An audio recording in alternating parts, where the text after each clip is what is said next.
خاص عشرہ آ رہا ہے جو اللہ کی اطاعت اور عبادت کا خاص موسم ہے، عشرہ ذی الحجہ، جو اللہ کی عبادت اور اطاعت کا خاص موسم ہے۔ بس اوقات اللہ رب العزت اپنے بندوں کو نوازنے کے بہانے ڈھونڈتے ہیں کہ تھوڑے وقت میں زیادہ پالیں، تھوڑے وقت میں زیادہ پالیں۔ تو یہ عشرہ ذی الحجہ جو یکم ذی الحجہ سے شروع ہوتا ہے اور 10 ذی الحجہ تک رہتا ہے، یہ عبادت اور اطاعت کا ایک خاص موسم ہے۔ رسول اللہ صلی اللہ علیہ وسلم فرمایا کرتے تھے کہ ان دنوں کے اندر عبادت افضل ترین عبادت ہے، اور فرمایا ایک دن کا روزہ ایسا ہے جیسے سال بھر کا روزے رکھے، اور اس کی ایک رات کی عبادت اجر و ثواب کے لحاظ سے ایسا ہے جیسے کہ لیلۃ القدر کی عبادت ہے۔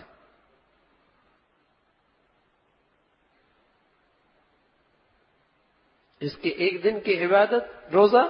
ایسا جیسے ایک سال کے روزے کے برابر،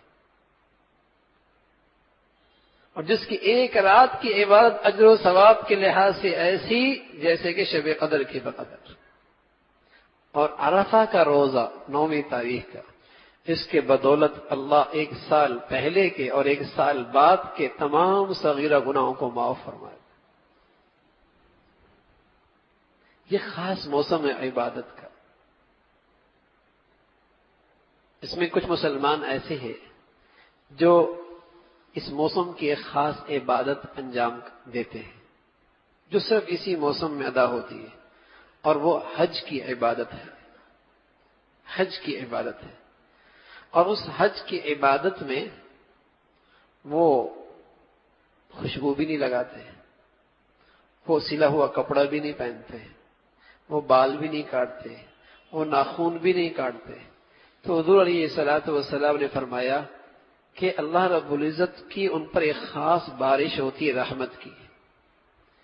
لیکن جو دور دراز مسلمان رہتے ہیں اگر ان اللہ کے ان بندوں کی تھوڑی سی مشابہت اختیار کر لیں گے اور یہ بھی ناخون نہ کاٹیں ان 10 دنوں میں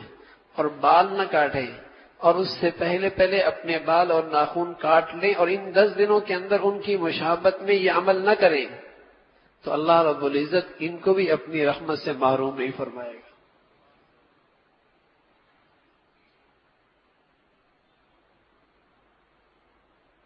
کہ پہلے سے اہتمام کر لیا، بال کٹوا لیے، ناخن کٹوا لیے، تو وہ جو اللہ کے دربار میں حاضر ہونے والے مسلمان ہیں ان سے تھوڑی سی مشابہت اختیار ہو گئی، تو اللہ بہانے ڈھونڈتا ہے اپنے بندوں کو نوازنے کے، بہانے ڈھونڈتا ہے۔ اس موسم کی قدر کرو، عبادت میں اضافہ دکھاؤ، اللہ کو شوق دکھاؤ، عبادت کا رغبت دکھاؤ کہ واقعی ہم عبادت اور طاعت کے شوقین ہیں، ہمیں آخرت کی فکر ہے، زندگی کے مقصد سے ہمیں لگاؤ ہے۔ اس موسم میں دکھاؤ، اپنے بچوں کو بھی، اپنے عورتوں کو بھی، گھروں کے اندر ماحول بنے عبادات کا۔ اللہ رب العزت بھائی مجھے بھی اور آپ کو بھی جو کچھ کہا سنا عمل کی توفیق